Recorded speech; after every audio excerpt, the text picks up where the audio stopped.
Is there a massive national backlash today to what we're seeing with our modern-day isolationists? Look at the Democrat Party. The Democrat Party has been devoured by this movement. It is, at its core, isolationist, anti-American, pro-Islamist, anti-Israel and growing, anti-Semitic and growing. But we conservatives, constitutional conservatives, many of us who are Republicans, this element is growing right in front of us in our party, in our movement.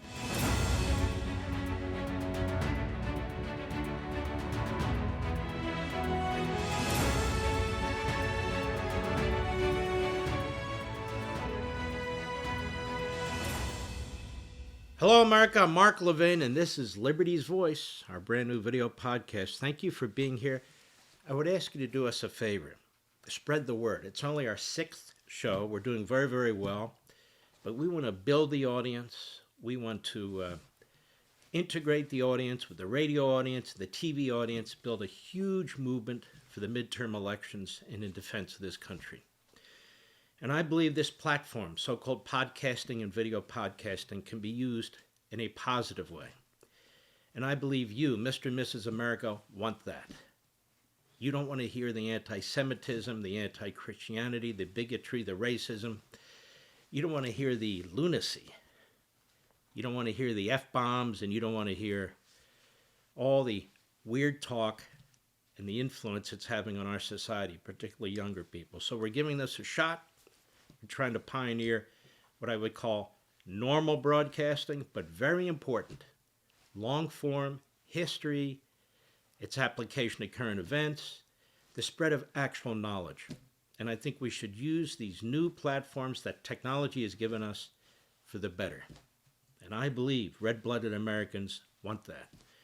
So we're going to be about Americanism and patriotism, freedom, and civil liberties. That's what we're about here on Liberty's Voice. So thank you for being here. Remind your friends and family and anybody who will listen to you. We are, as you know, on Rumble.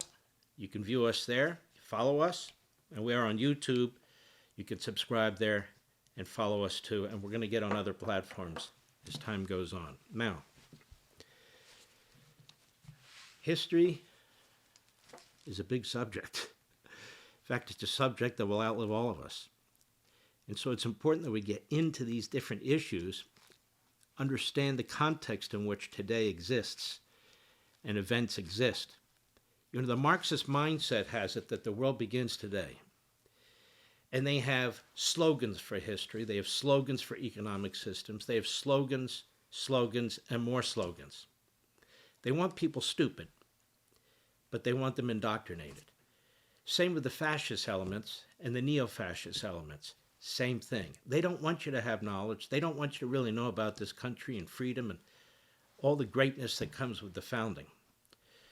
I'm going to jump ahead. Yesterday we talked about Montesquieu and the Declaration and a little bit about the Constitution. And we're going to circle in and out, or as the president likes to say, and I love it when he says it, weave here and there, and I won't forget where I started. But today there's an urgency. There's an urgency. Do we take on the Islamist regime in Iran or do we not? And you've heard a lot of the arguments. My view is if we don't, they will take us on.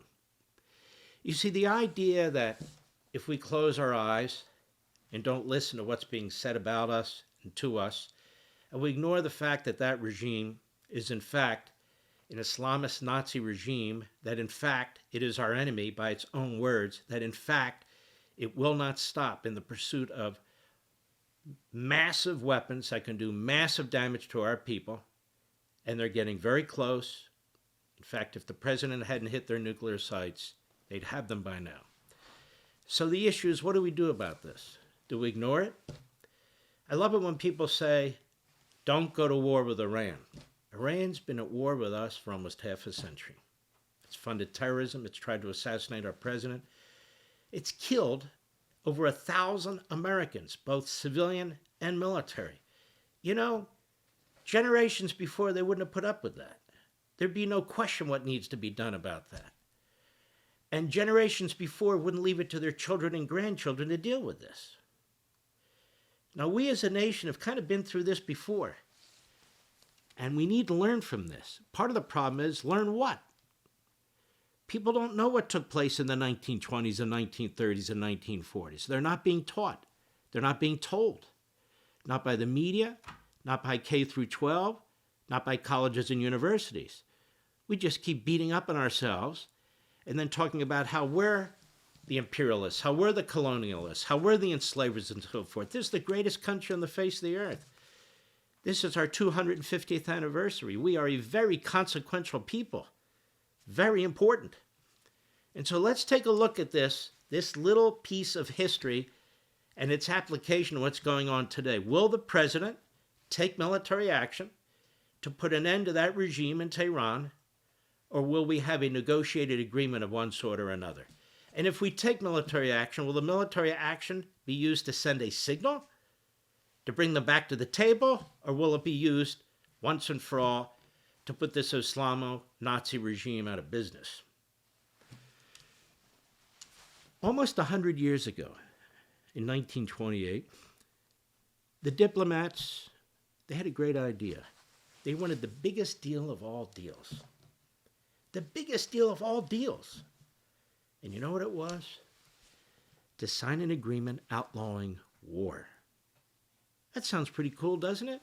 We want peace. Let's outlaw war. Let's get a deal, an agreement. Let's get countries to sign it. Let's just outlaw war.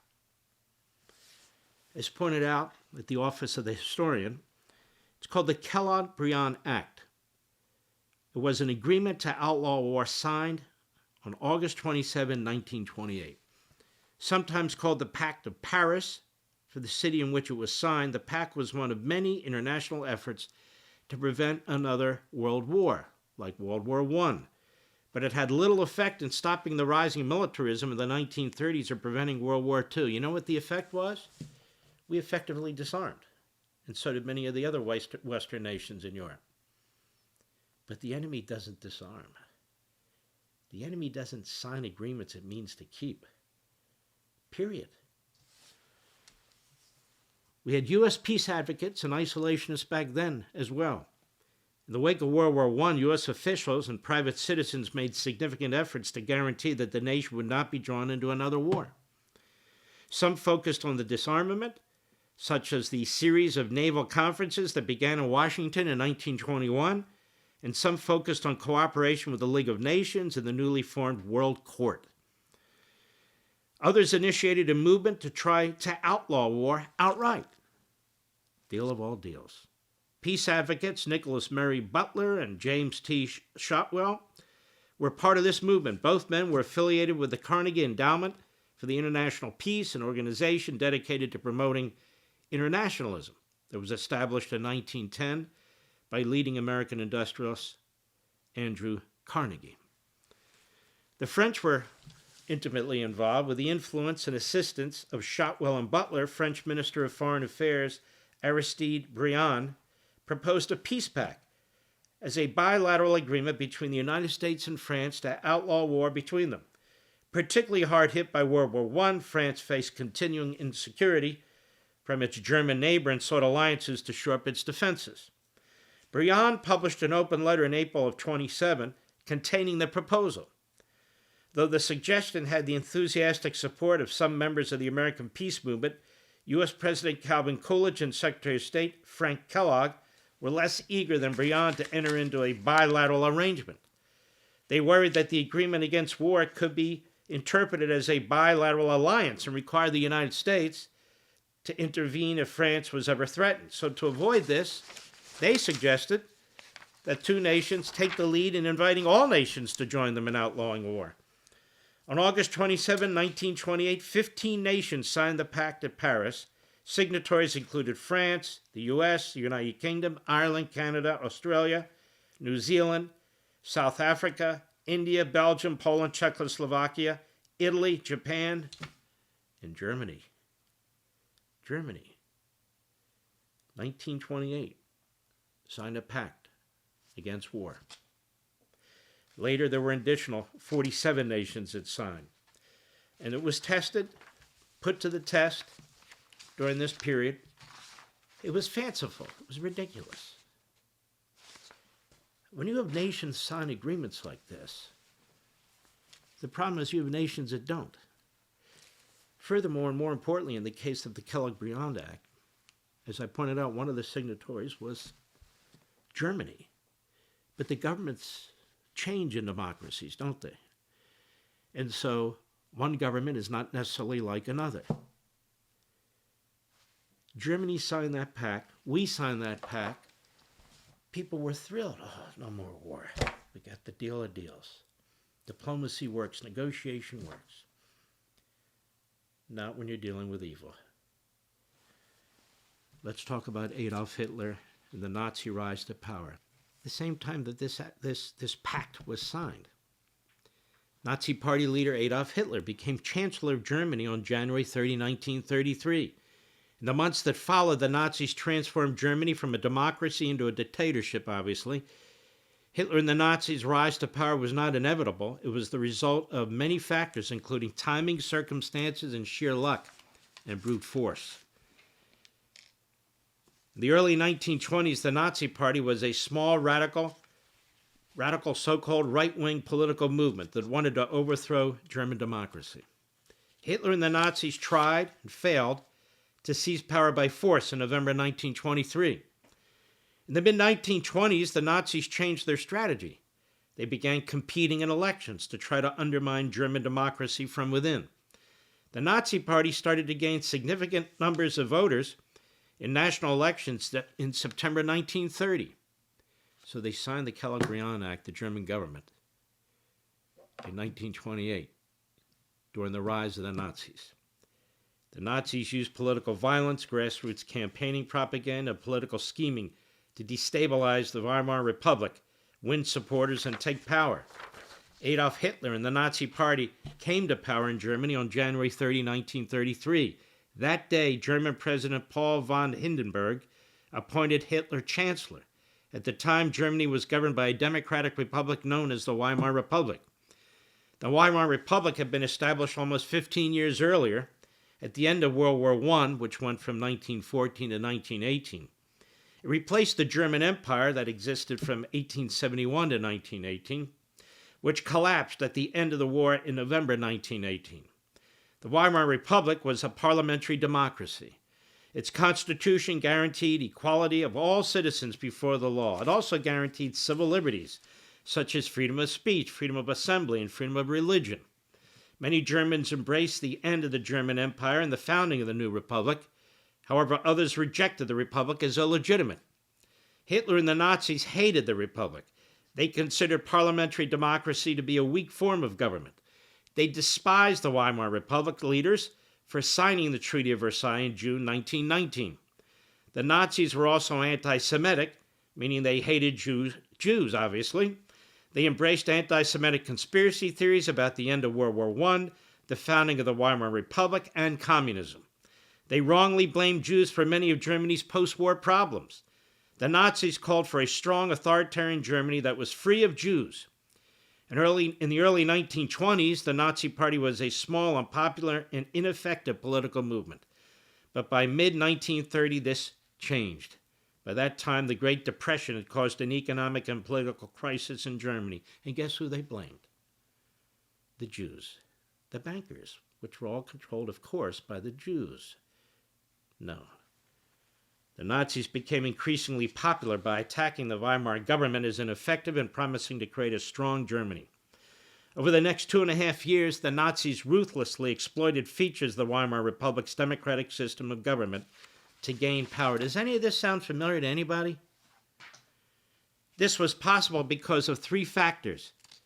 Genuine popular support for Hitler and the Nazi Party among large numbers of Germans beginning in the late 1920s, 1929. The manipulation of the German democratic system of government by various political leaders. Backroom dealing by the Chancellor then, that would be or the President then, Paul von Hindenburg, and a small number of right-wing, anti-democratic politicians in 1932 and early 1933. By right-wing, they mean fascist. And the communists were vying for power, trying to take power at the same time. 1918 and 1924, the Nazi Party, on the anti-democratic political fringe, the Weimar Republic was an unstable democracy during its first 5 years. In the aftermath of World War I, what happened in that Versailles Treaty is, honestly, the victors basically took all the industrial capacity of Germany out of Germany. Anything that functioned was removed from Germany. Germany was left destitute, absolutely broke and impoverished. And that's why after World War II, the United States' position was the Marshall Plan. We've conquered these governments. We've conquered their people. We're now going to take them over temporarily, give them constitutions, give them economic support to build them up to support the United States. And it worked. Look at all the countries in NATO. Many of those countries were our enemy, and now they're our allies. The aftermath of World War I, the new government faced both domestic and international crises, and like many European countries, Germany struggled with widespread hunger, disease, crime, and political extremism. Communist movements, inspired by the Bolshevik Revolution in Russia, attracted some Germans and terrified many others. It was in this post-World War I context that the Nazi Party was founded, January 1919. At the time, it was officially known as the German Workers' Party, or the National Socialist Party. The Nazi Party's goals and ideology: in the early 1920s, the Nazi Party was a small, radical, right-wing, anti-Semitic movement. Adolf Hitler quickly became the party's undisputed leader. As laid out in his early speeches and the party platform in 1920, the Nazis were anti-Semitic, ultra-nationalist, and anti-democratic. They were also anti-communist. Hitler and the Nazi Party wanted to overthrow the Weimar Republic and install an authoritarian government led by him. They sought to take over Germany by force, but by the end of 1921, the party had a parliamentary unit called the SA. The SA supported the party and helped fight its battles. The Nazi Party's rhetoric and goals were so extreme that in 1922, a number of German states banned the party as a threat to the Republic. On November 8th and 9th, 1923, Hitler and other Nazi leaders tried to seize power in the German state of Bavaria. They planned to march on Berlin to overthrow the German government. At the time, the Nazi Party had about 55,000 members. Their attempted coup, known as the Beer Hole Push, quickly failed. Hitler was arrested, tried, convicted of treason. He went to jail. We wrote an infamous book. The trial made Hitler famous, especially among the right wing and the nationalist circles. In response to the coup attempt, Bavarian authorities banned and dissolved the Nazi Party, the SA, and the Nazi newspapers. Now in America, while all this was going on in Germany, we had the growth. I told you about the Kellogg-Briand Act. Well, a massive isolationist movement started to develop. A massive isolationist movement. They called themselves the America First Movement, the America First Committee. And during the 1930s, the combination of the Great Depression, as the Office of the Historian points out, and the memory of the tragic losses in World War I contributed to pushing American public opinion and policy toward isolationism. Isolationists advocated non-involvement in European and Asian conflicts and non-entanglement in international politics. Although the United States took measures to avoid political and military conflicts across the oceans, it continued to expand economically and protect its interests in Latin America. The leaders of the isolationist movement drew upon history to bolster their position. I've had this done when I speak as well. A lot of what we're saying today, it's basically the entrails of this movement from the 1930s, the isolationist movement. And they like to quote George Washington, who advocated non-involvement in European wars and politics. Let me take a little footnote, take a little side road on this, the farewell address by George Washington. Read the whole thing. Its main author was Hamilton. Jefferson participated in it as well, and of course Washington. Washington's concern was that France and Britain were constantly at each other's throats, and they were fighting each other through other countries, on the open seas. And Washington said, we barely have enough money for our new government. We've barely raised enough revenue to get our own economic system up and running. We have really no navy to speak of. If we get involved in a battle with one of these countries, they could destroy our entire republic before it even gets off the ground. Washington wasn't a quote-unquote isolationist. He was a pragmatist. He was a realist. And he looked at the situation, these two, back then, superpowers, naval powers, the two most powerful armies on the face of the earth, the two most powerful navies on the face of the earth, and he said, we can't really get involved in that because one or the other will destroy us. That was the point of his statement there. He also said in that inaugural address, I encourage you to read it. And at some point during the course of this year, I will read some of it to you. He talked about having alliances and the need for alliances for commerce and other things and so forth. And yes, security. So he was not a quote-unquote isolationist, even though the isolationists rewrite our history, rewrite his farewell address to accommodate their modern-day ideology. I just wanted to underscore that point. For much of the 19th century, the expanse of the Atlantic and Pacific Oceans had made it possible for the United States to enjoy a kind of free security and remain largely detached from old world conflicts. World War I, however, President Woodrow Wilson made a case for U.S. intervention in the conflict and a U.S. interest in maintaining a peaceful world order.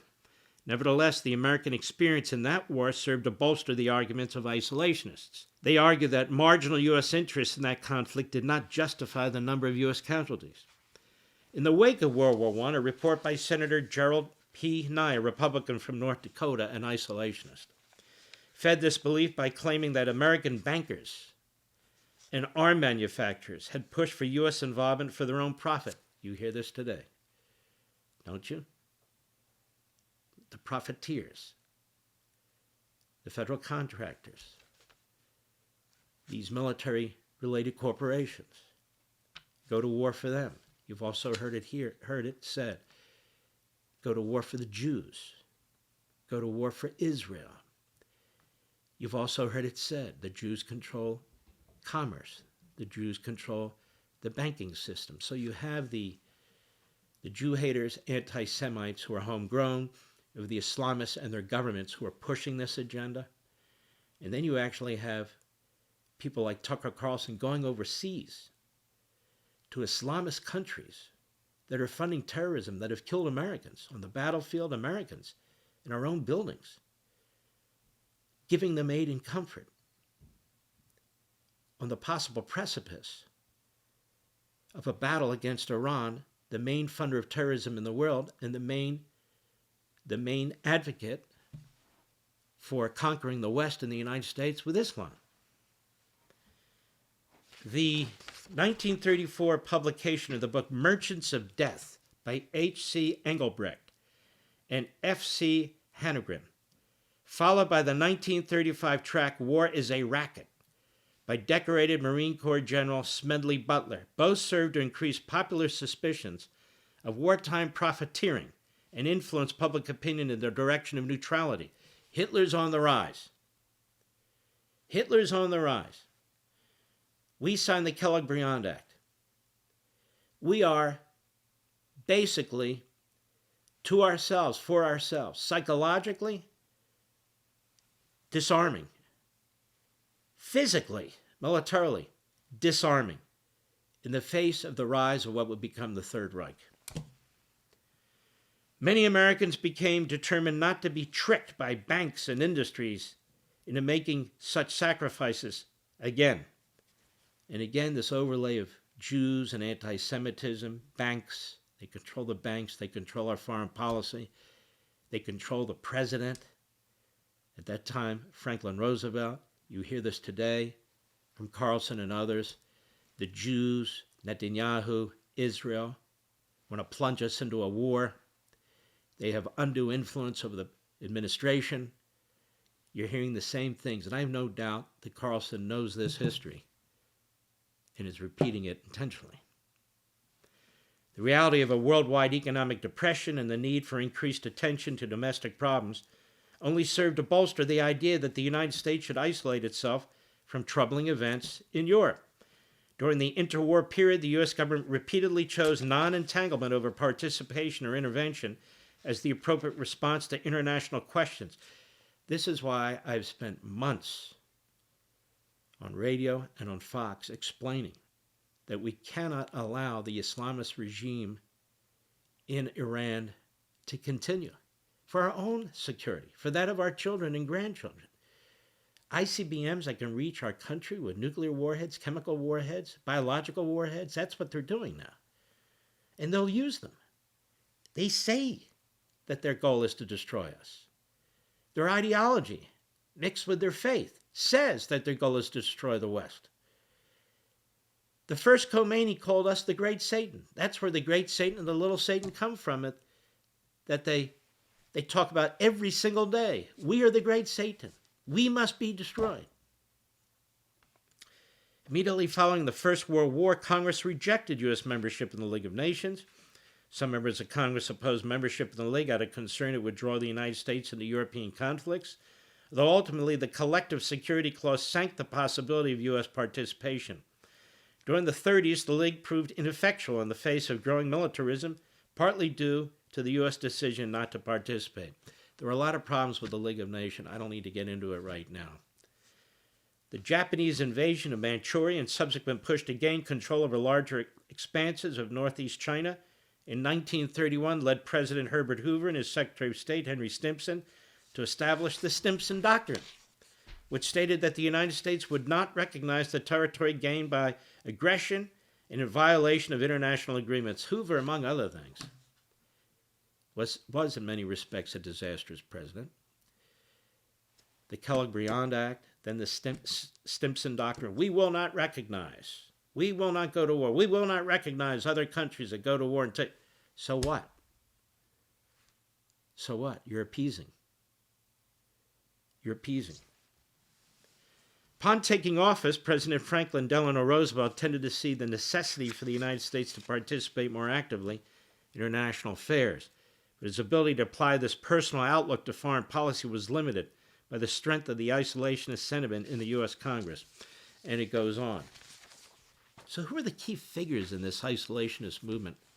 You had members of Congress and the Senate. You had Father Coughlin, who was a vile Jew hater and anti-Semite at the time, and he had a lot of audience, 1942 and on, one of the biggest radio hosts in America. And remember, TV was nascent. Radio was the biggest means by communication. Radio, newspapers, and theaters, short clips, but mostly radio. This America First Committee, the largest non-interventionist organization in U.S. history with over 800,000 members, was deeply marred by anti-Semitism and pro-fascist rhetoric despite its official stance as a patriotic, anti-war movement. And by the way, it had members of the left, not just the neo-fascists. It had members of the left, pro-communist members, and so forth and so on. While the organization initially attempted to distance itself from known bigots, it ultimately became a platform for xenophobic sentiment, most notably through its primary spokesman, Charles Lindbergh. Look, most of you watching are not Jewish. That's not my point. My point is, you've heard the old phrase, history repeats itself? It only repeats itself if we allow it. If we allow it. We have the rise of this isolationist movement like we haven't seen since the 30s. We have Jew hatred going on in this country like we've never seen, because of people like Tucker Carlson and Candace Owens and Steve Bannon and others, and because of something different.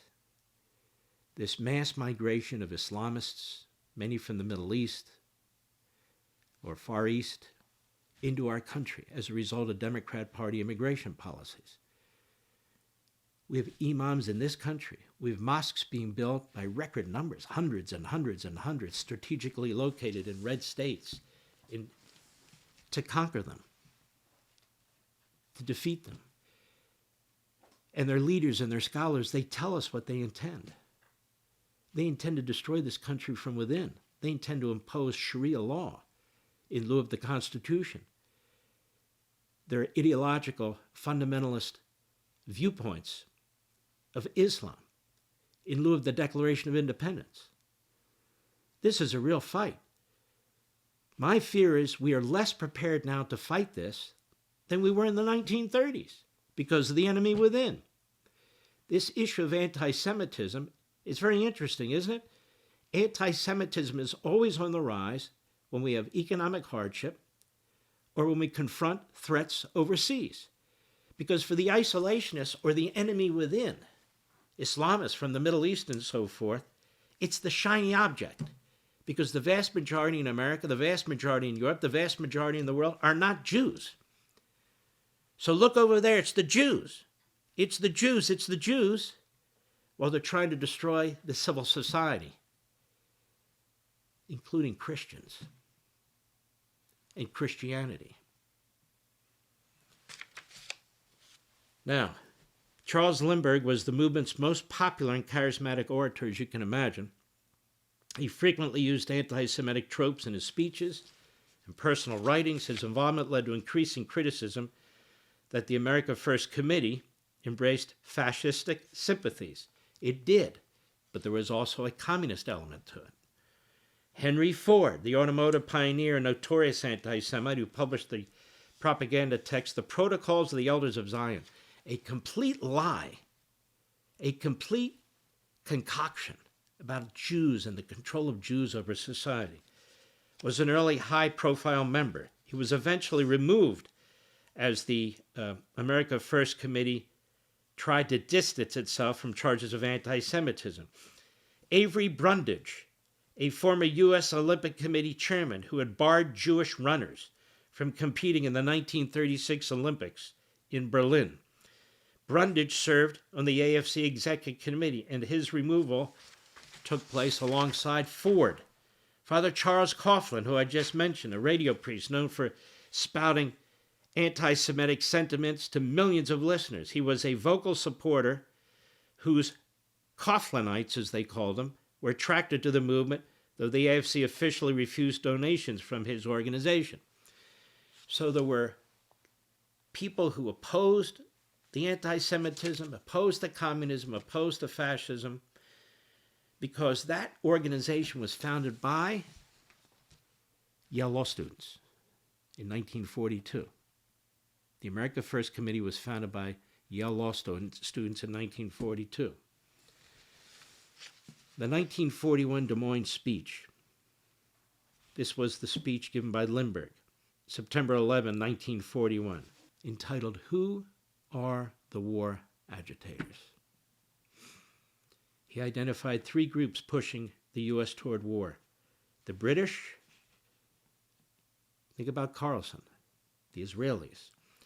The Roosevelt administration, well, we got to stop Trump. We got to stop Trump, right? Lindbergh claimed the greatest danger Jews posed to the country was, quote, their large ownership and influence of our motion pictures, our press, our radio, and our government, unquote. While acknowledging the persecution Jews faced in Germany, he argued they should oppose the war because, quote, they will be among the first to feel its consequences, characterizing them as other and dangerous to Americans. The Des Moines speech caused a massive national backlash and fractured the organization. And it goes on. Is there a massive national backlash today to what we're seeing with our modern-day isolationists? Is there? Is there a massive national backlash against the heinous things that Carlson and Owens and Bannon and their ilk are saying, this cabal? Well, there are people speaking out, but is there a national backlash? Have you heard from Republican leaders? Look at the Democrat Party. The Democrat Party has been devoured by this movement. It is, at its core, isolationist, anti-American, pro-Islamist, anti-Israel and growing, anti-Semitic and growing. But we conservatives, constitutional conservatives, many of us who are Republicans, this element is growing right in front of us in our party, in our movement. Is there an outcry over this? I don't think so. Should Tucker Carlson, who is the modern-day Charles Lindbergh without all the heroics in his past, I mean, Lindbergh was a hero. Carlson's a nothing. He's been a media figure. But I focus on him because he's one of the leaders. Is there a great national backlash? Have the Republicans in Congress called him out as a group and distanced themselves and the party from him? Has the administration? Now look, the reason this is important isn't just so we can talk about this point in history. It's because we are facing an enemy that is hell-bent on destroying us. And if we don't destroy it first, it will destroy us. It is a 7th century barbarian movement, primitives, with 21st century technology provided to it by the Communist Chinese, by North Korea, and by others. The country's impoverished, the people have been impoverished, the leaders are billionaires, but they're spending all their money on military. Not even on conventional weapons, except ballistic missiles, which are very significant. But that element of conventional weapons, not tanks, not jets, no. Ballistic missiles, intercontinental ballistic missiles that are massively powerful. They're being shown how to increase the distance so they can hit Europe and the United States. They do massive damage. They are hell-bent on getting nuclear warheads, even though our president, our military blew out those nuclear sites. They're building new ones at a breakneck speed. They have no intention of stopping. They have no intention. So it's either us or them. That's the bottom line. That's why it's important that you remember these isolationists and how they camouflage so much of what they're doing with Jew hatred and anti-Semitism, because they know most of you are not Jewish. And they're trying to appeal to the most base and dark crevices of the human character. They're not the first. They're not the first. There were people who spoke out loudly against this movement in the 1930s, 1940s. We were attacked on 1941, December 7th, by the Japanese at Pearl Harbor. Obviously, there was no need, was there, for an isolationist movement. The American people rose up, and we demanded retribution, and fast. Their doors closed 3 days later. Charles Lindbergh went on a mea culpa tour, apologizing for leading such a movement. Never really apologizing for his anti-Semitism, but apologizing because he and people like him influenced enough Americans to influence enough American policy that we were utterly unprepared for what would become World War II. We're not the warmongers. The enemy is. This phrase, neocon, is a word that's really used by people who want to attack Jews. Jews. This word, I'm not anti-Jew, I'm anti-Zionist. It's like saying I'm not anti-Catholic, I'm just anti-Rome and the Pope. I have nothing against Catholics, I just hate the Pope. I hate the Vatican. There's no reason the Catholics should have their own state.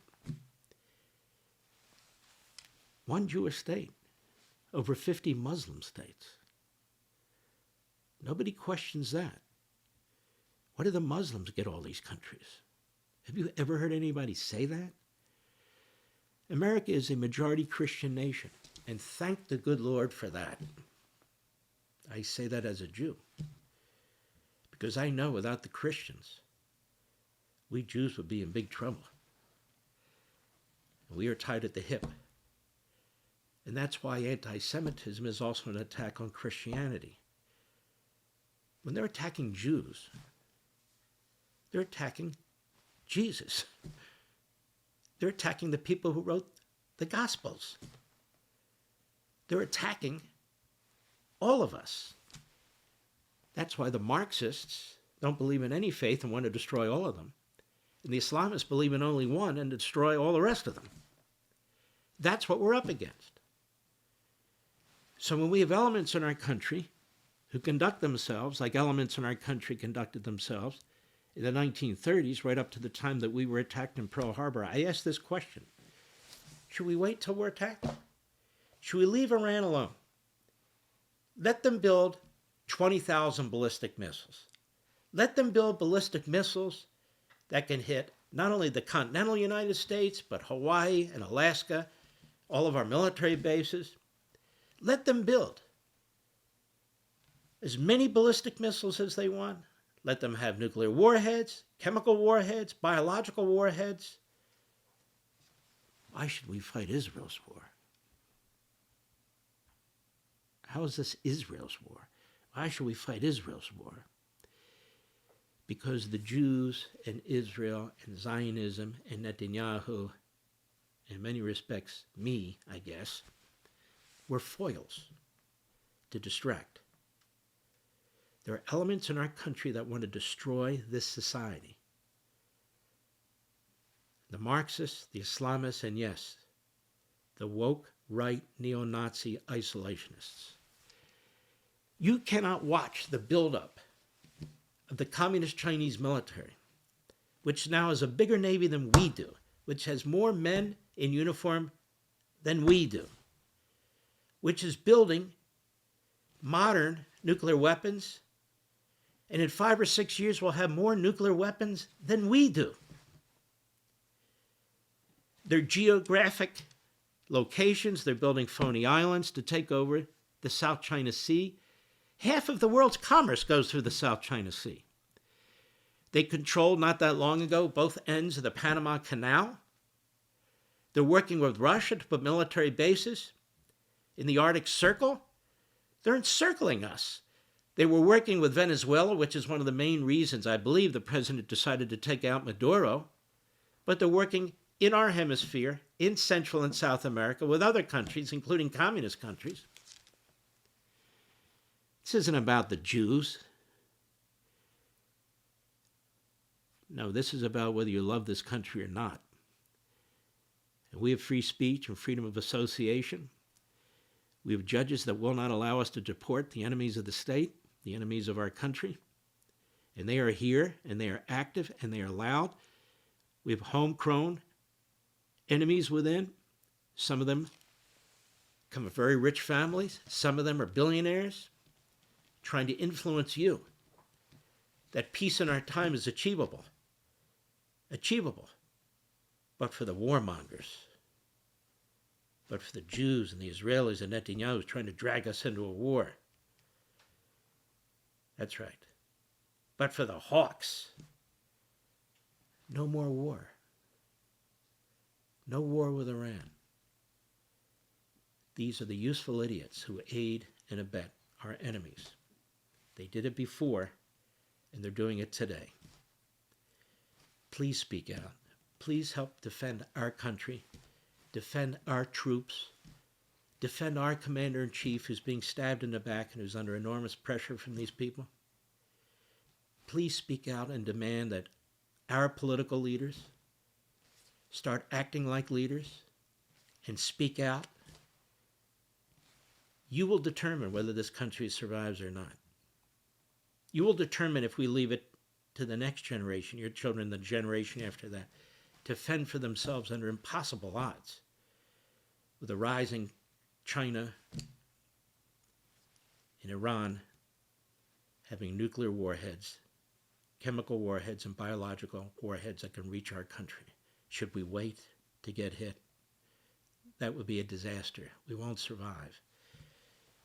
The question is, will we be viewed by history as one of the greatest generations, or will we be viewed by history as a generation that didn't care about our children and grandchildren and all that's come before the greatest country on the face of the earth. It's up to us. I'll see you next time.